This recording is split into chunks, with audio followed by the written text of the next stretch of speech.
welcome back to Sahara TV. My name is Adeola Fayehun. This is a segment that we like to talk about some of the issues that are going on in Nigeria with two great men that are with me in the house today. And right after that, we will take your Skype call. So you should join us right now and listen to this conversation because you may have some questions about this when we take the Skype calls. So stay tuned for the Skype call right after this. But with me to discuss these issues about Nigeria, we'll be talking about the vulgar killing that recently happened in Borno. We'll be talking about Mr. Jonathan's $40 million contract to monitor our computers back home. We'll also be talking about the fact that they're about to borrow $9 billion to develop infrastructure in Nigeria. And to discuss this with me is Dr. Malcolm Fabiyi. He's a former president, University of Lagos Student Union, and he's also a social commentator. And Comrade Seyi Gambo, who is a unionist in the oil and gas sector in Nigeria. Please welcome to Sahara TV. Thank you. Thank you. Okay, so let's start from the recent news, which is the fact that last weekend there was a killing in Baga, as you guys are aware. So between soldiers and Boko Haram, there was this battle between soldiers and Boko Haram right after Boko Haram announced that they're ready for amnesty. And from what I got to understand is that some of the Boko Haram members taunted the soldiers that, okay, now we have amnesty, there's nothing you can do to us. And the soldiers responded by, reinforcing themselves, not just with Nigerian military, but also from Niger, from Chad, and they went on a killing spree. So the report that we got at first was that they killed 187 people and burned down 2,000 houses. But today, we found out that it's actually about 228 people that were killed and more than 4,000 houses that were burnt down. So I just want to start with you. What was your reaction when you first heard about this, and what do you think about the response? Well, I think like most Nigerians, the death of any Nigerian is something that should be taken very seriously. So whether the number is 1, whether the number is 200, whether it's 2,000, it is one Nigerian that dies needlessly is one death too many. And so it doesn't matter to me what that actual number is. I think what we should feel as Nigerians is a sense of outrage. I think what happened in Baga is no different to what happened in Odi, or what has happened in other parts of Nigeria where we've had extrajudicial killings. In other parts of Nigeria where law enforcement has gone beyond just enforcement to actually carrying out both, where we are becoming the judge and the jury, right? Where we're trying people and we're summarily executing them. And so that's my response. My response is one person dies, that's one person too many. So, I mean, if about 200 people were killed in one day, this is not a natural disaster. They were killed in one day in one country. Comrade Seyi, what do you think about the way the government reacted or responded to this when it happened? One of the things I've seen is that we lack basic security infrastructures in Nigeria. The police are underfunded, and even when the funds are made available, somebody somewhere sits on the funds. We've been having serious security challenges, and you can't. I find it the men, the troops, the soldiers on the ground. They are oftentimes overwhelmed. They're not well trained for many of these situations, until of recent that I think they started doing more of a counter-terrorism and everything. So when you talk of response, is what you get is what you're giving. When there's a fire outbreak in here, I've been in the, I came to school here. Every time I see the fire brigades, every second I can't sleep. You see that the fire brigade is moving, the police is moving, or one other thing is moving. We have cities, towns that don't even have more than one fire brigade in Nigeria. So when you're talking of response, it's all over. The response will always be poor, inadequate. It's all over, all the facets of Nigeria, both public and private sector. And I was really thinking about the fact that for some reasons in Nigeria, officials like to downplay number of casualties, and I'm wondering what's your take about that? Well, naturally, I mean, why would they downplay number of casualties? It's because they want to downplay, they want to reduce the sense of outrage that people will have. And in downplaying the number of casualties, I think it's also a significant disrespect to the people that have lost their lives. I find it, so several things are interesting. Yeah. I'll use the word interesting for the lack of better words. About that situation. So the first is this is a coordinated effort between 3 separate countries. You said Niger, there was Chad, and there was the Nigerian government. So one of the things that surprised me to start with was that I had no idea that we had these coordinated military exercises between all these different countries. The second thing is, it was surprising to me that the president was also very quick to blame the security forces. One of the first things he said was that those who are responsible for this will be fished out. Well, they would not have done anything they were not asked to do. And I completely agree with what Seyi is saying here, is that you don't send, so what exactly is the response to Boko Haram? Soldiers are not policemen. So when you send a soldier into a situation that requires policing action, what you are going to get is going to be very different. Soldiers only hear go.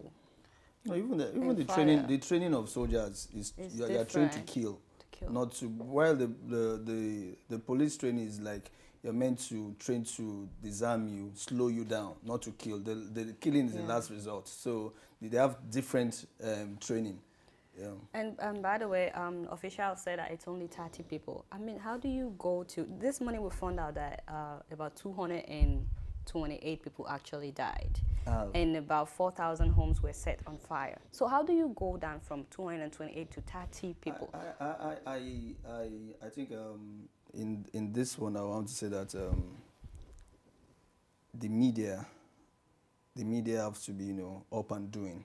If the pictures are there, the dead bodies are there, you have given you won't give them any room to maneuver in the first instance, And I mean, they are, I find out that investigative journalism, even when the officials are saying that it's 20 at times, I've noticed different newspapers will bring different figures. Nobody goes to the morgue to do the body counts and everything. I wonder though if we ever get to that point in Nigeria where the government's yes would truly be yes and no would really be no, that they would be sincere in situations like this, like given the number of casualties. And do you think we'll ever get there? I think it doesn't matter what governments you're dealing with. I think there's a natural inclination for many governments to want to be secretive. A lot of governments will come up with all types of reasons. Some might tell you it's for reasons of national security. That they are withholding certain types of information. It is the duty of citizens. In this time and age that we're in, it's difficult for any government to cover anything up. If 228 people died in Baga, those are 228 people that were fathers, that were daughters, that were sons. That means there are families that they come from. That means there are people that someone can actually go to and determine whether indeed you lost a father, you lost a mother, you lost a daughter, or you lost a son. So there are certain things that we can do.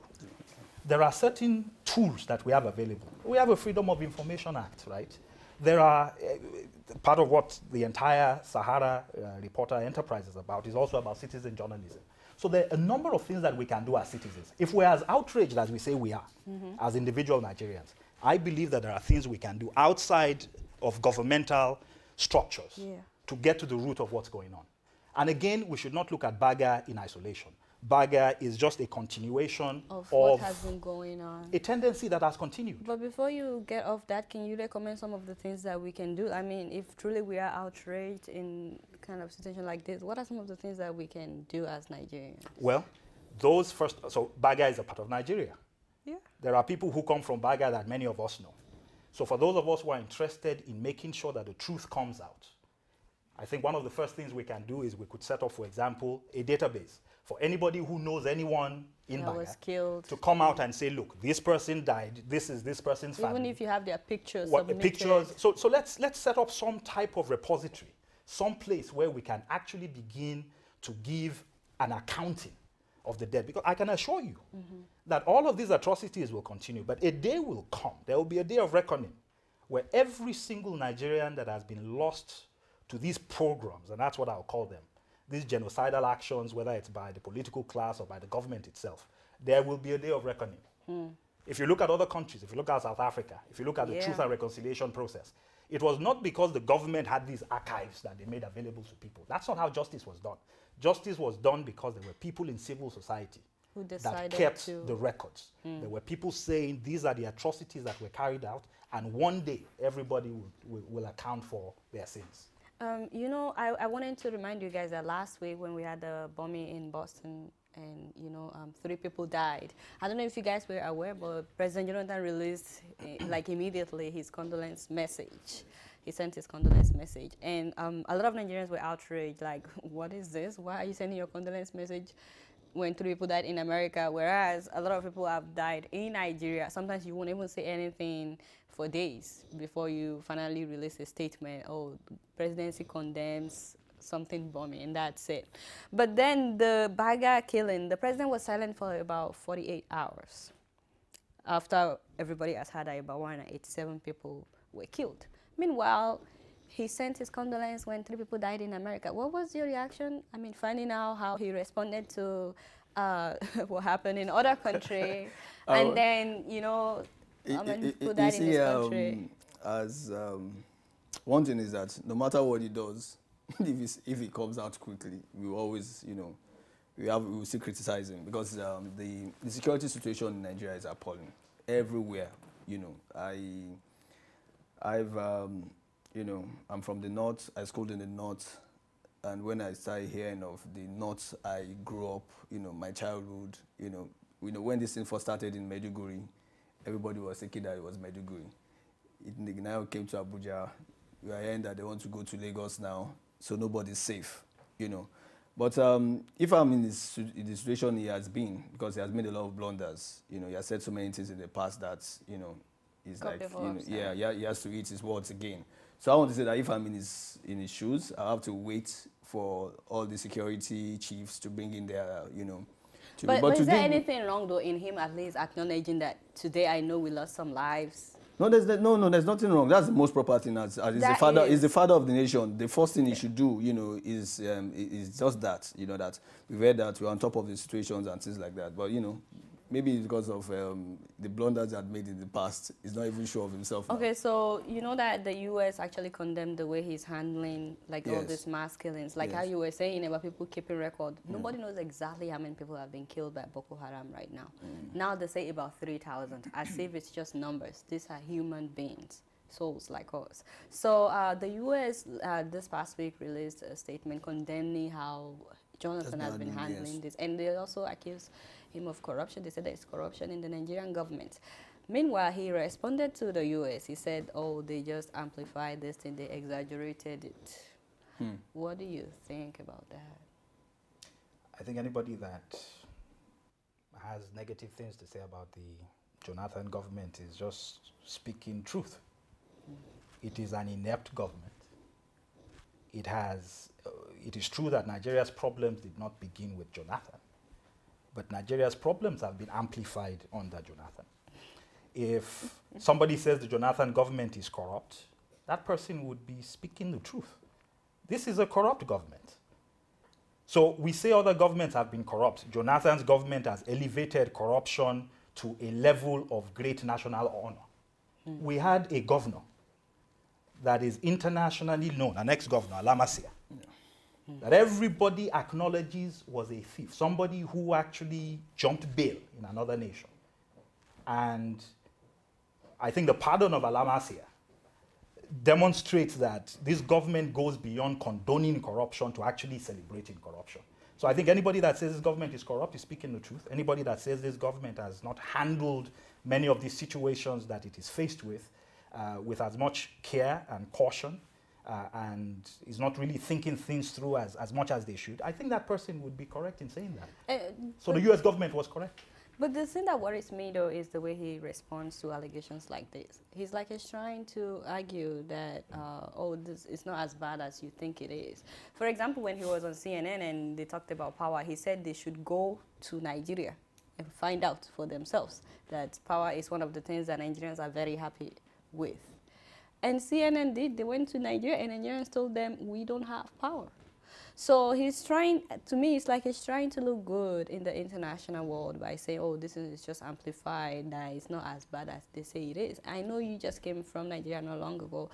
Is it just us that are outside Nigeria that think that, you know what, something is not right? Is this truly exaggerated? It's not. It's unfortunate. It's not. You know, to be candid, it's not. But there are isolated cases then, like where I was staying. There was isolated cases then that power really improved. During during that time. But majority, we're still in darkness. And the thing is that we thank God that even if the president at one time told us that does not give a damn what we say, that he still has some people. He did say that. Yes, that he still has some people that he wants them to hear his voice, because every time when I got, and that's what I was discussing with Malcolm and a lot of you guys there, that look, I think it's time that many of us start coming back home. It's like we at home, we don't even know how to figure all this thing out. And with the exposure and the experience that you guys have, I think we should be able to tap into it and avail ourselves of all of these things. Because, well, you wake up in the morning, you don't feel like going out because you don't know if you're coming back home. And my kids... you have to pray a lot when you're traveling. I mean, I believe in prayers. I'm a Christian, I believe in prayers. But honestly, if you're traveling in Nigeria by road, you have to pray a lot. Yeah, I will tell you that by road, don't even go there.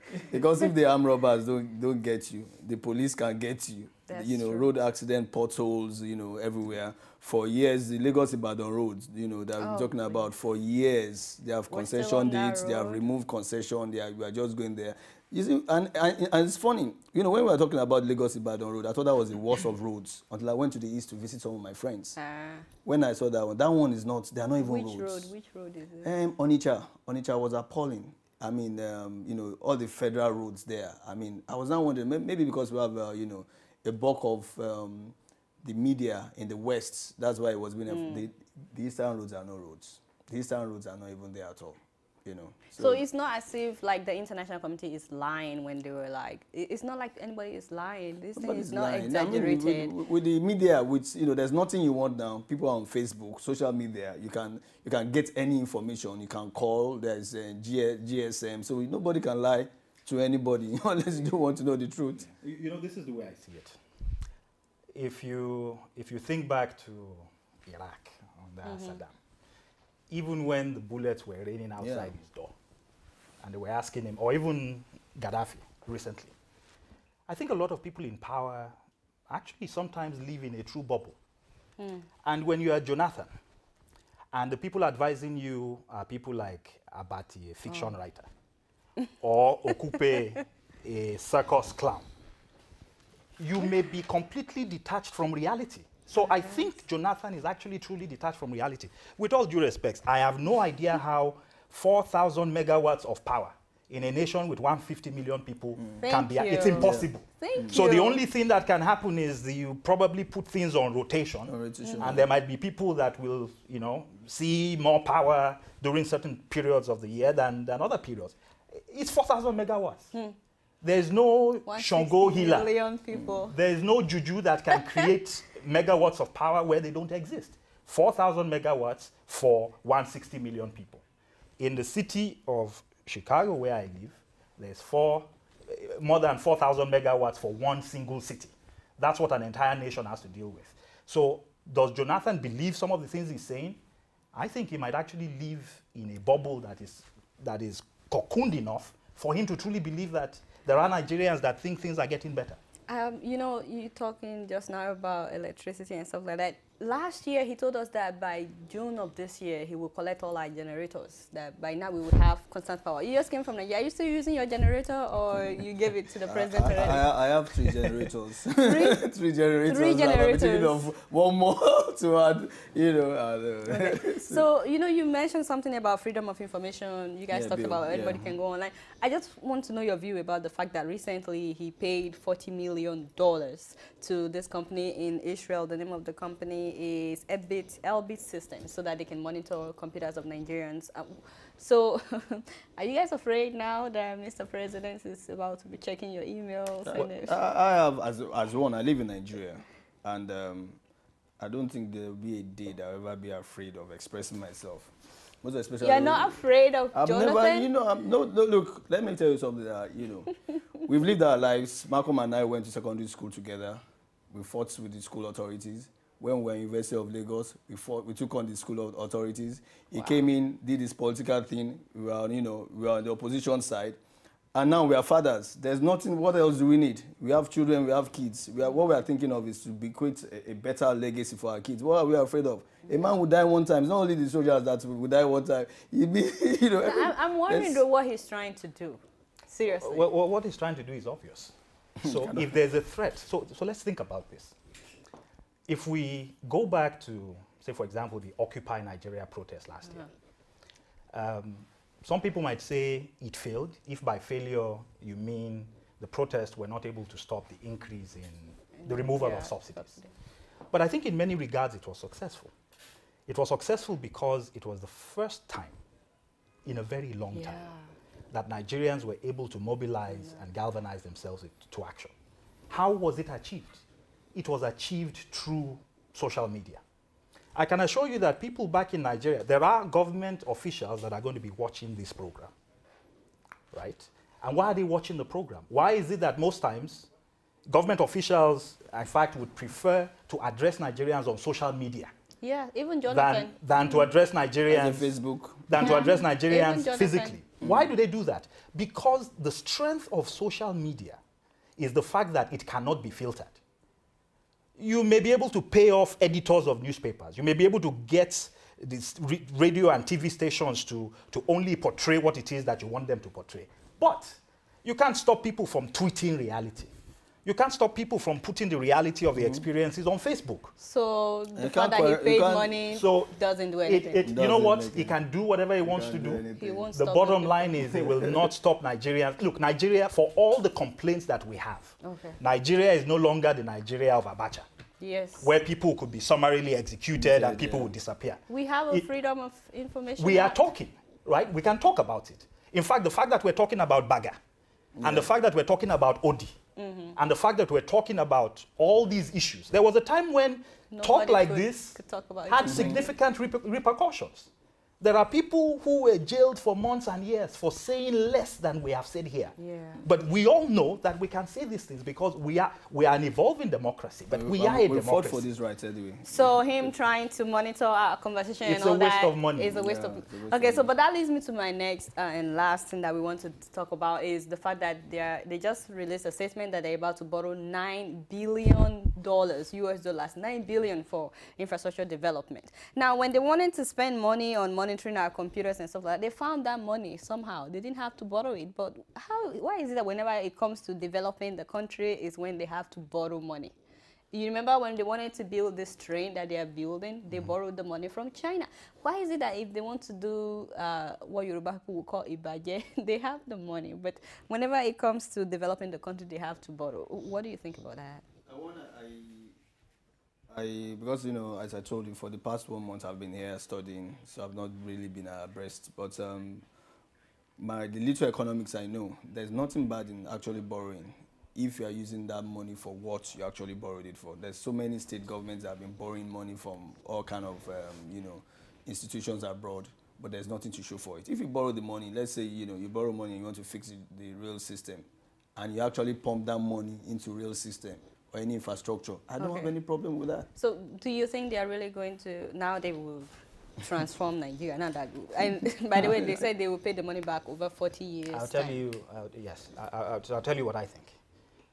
So $40 million. No, $9 billion. No, I know. So $40 million was what they gave Israel, the firm, Israeli firm that's going to be monitoring our computers. That money can be readily acquired by any government. $9 billion is a different issue. I mean, I think Nigeria's annual reserves from petroleum, what we gain as a country, is probably no more than about 30 billion. Okay. And most of that is already accounted for, especially with that increase of about ₦1 trillion per annum in security, right? So 9 billion they can't easily get. I completely agree with what Sheyi has said. They have to borrow that. But I find it interesting that this late into his administration, all of a sudden we realize that Nigeria has infrastructural problems. What I wonder is, does this have anything to do with 2015? Does this have anything to do with the fact that there's an election coming and that funds have to be created from somewhere?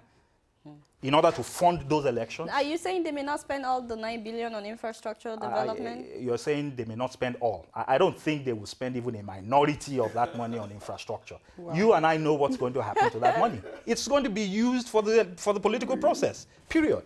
That money is going to be embezzled. And it's going to be paid over 40 years when all of them are dead when they are gone. Gone. And it is your children and my children who are going to have to carry the bags for that. They're not going to spend this money on anything. You know it and I know it. It's such a shame. Anyway, I'm glad that we've talked a lot about the problem. And just quickly in 1 minute, because I need to round up, I'm just looking for some practical solutions, because a lot of people think that those of us that are in the diaspora, that we just talk about the problem. Let's say, Comrade Seyi, that you're in position of authority today. What are some simple things that you would put in place, you know, to ensure there's a difference, there's a change in Nigeria? Well, I think Nigerian people are the most easygoing people. I mean, easy to, you know, to rule. I mean, to govern, you know, and they're not asking for too much. And unlike what the president said, that our problem is not corruption, our major problem is corruption.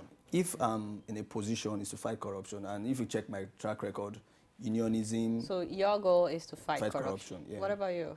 I think we have to organize, we have to participate, we have to be part of the political process. If you look at Nigeria today, the middle and the upper classes, all we do is tweet and go on Facebook. On election day, we are absent. Yeah. We should get registered to vote. We should participate in the political process. We should mobilize, right? What was it that killed the Occupy Nigeria protest last year? It was because even though there was mass outrage, everybody was waiting on unions and groups that most of whom had already been compromised by government to provide leadership. We have to step up, we have to mobilize, we have to organize. I see. You think there's truly going to be a revolution in Nigeria? I think there will be change. I doubt it. You doubt it? I doubt you think it. There will be change. It may not be revolution in the sense, but Nigeria will change. We see. All right. Thank you so much, guys, for coming on and, you know, Thank you for sharing with us and yeah. your wisdom. But right now, I'm going to open the floor to anybody that might have been listening to this conversation, our Skype callers. I just want people to put in some of their views as well as their questions. So, do we have any Skype caller yet? All right. So please get your questions ready. Join us on Skype, but we'll take a quick break and then we'll come back to your Skype calls. Thank you for coming on SaharaTV today. Thank you.